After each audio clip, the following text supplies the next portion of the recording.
And Major Garrett is in Cincinnati, Ohio this morning. Major, we're now hearing Trump blast these latest allegations of sexual misconduct as part of a vast global conspiracy against him. What stood out to you about the sort of defense that he mounted yesterday? Well, there was no evidence to refute or even diffuse any of the allegations, just a blanket denial. Now, Mike Pence, Trump's running mate, on CBS this morning implied that there might be some evidence that would surface from the Trump campaign today or maybe sometime later to deal with some of these underlying accusations. But without that yesterday, and oftentimes voters really look at the first reaction from a candidate when the heat is on, and it was quite clearly on yesterday. What they got from Trump was, believe me, I'm denying it. Oh, and by the way, all of this is coming at you for one reason. There's this vast conspiracy. Remember, many years ago, Hillary Clinton talked about a vast right-wing conspiracy. Well, essentially what Trump created was a picture of a vast left-wing conspiracy.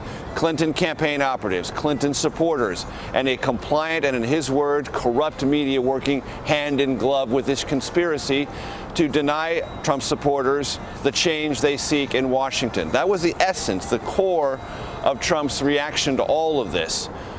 Believe me in my denials, and then turn all of your anger at this conspiracy working to deny you that which you most fervently want in a political context. And I will tell you, for Trump supporters, that works. Whether that number of Trump supporters is anywhere near large enough to have him win this election, we're not certain. But for those who are in the Trump campaign orbit, they love it, and they lapped it up. They certainly did appear that way in the rally. I want to ask you, we heard Trump say yesterday that this election is, I'm quoting here, moment of reckoning as a society and as a civilization. Do you sense some new urgency from Trump out on the campaign trail yesterday?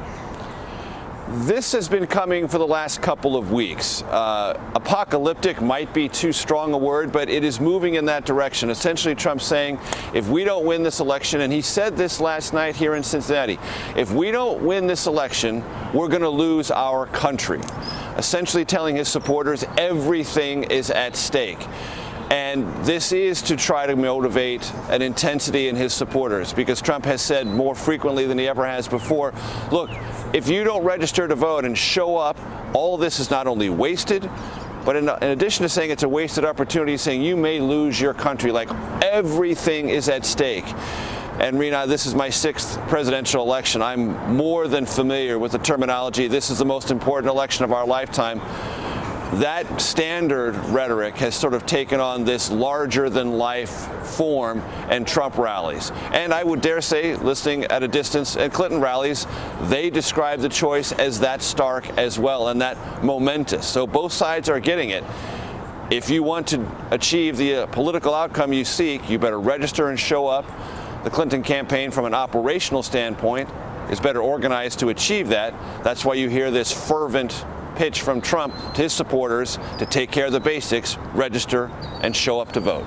Mobilize, mobilize. Last few weeks, I get it. I want to turn to some new polling conducted before this latest string of allegations, but after the release of that 2005 Access Hollywood video. The new numbers show Trump up 1 point in Ohio, but down just 4 in North Carolina. What are the candidate and the campaign? What are they saying about the new polling coming out this week? Well, the Trump campaign says what every campaign tends to say at the presidential level when the public polling is moving against them. And in battleground states, it's moving against the Trump campaign, and in national surveys, it's moving against the Trump campaign. And their rationale is, well, our internal numbers look better than that. Well, that tends to be true. That was certainly something you heard from the Romney campaign in 2012. In battleground states, you heard the same thing from John McCain in 2008. But public polling, though not always 100% reliable or even close to 100% reliable, is suggesting the race is moving in Hillary Clinton's direction. So what does the Trump campaign know it has to do? Reverse the momentum, stop the bleeding, create a better dynamic around Trump and his candidacy, and move forward to try to achieve gains in battleground states against Hillary Clinton. The only problem for Trump right now is the number of days in this campaign is diminishing, and the battleground keeps expanding. There are more and more states in which Clinton appears to be moving ahead. So it's a huge task for the Trump campaign. They know it, and time's wasting. Major Garrett, thanks for joining us, Major. My pleasure.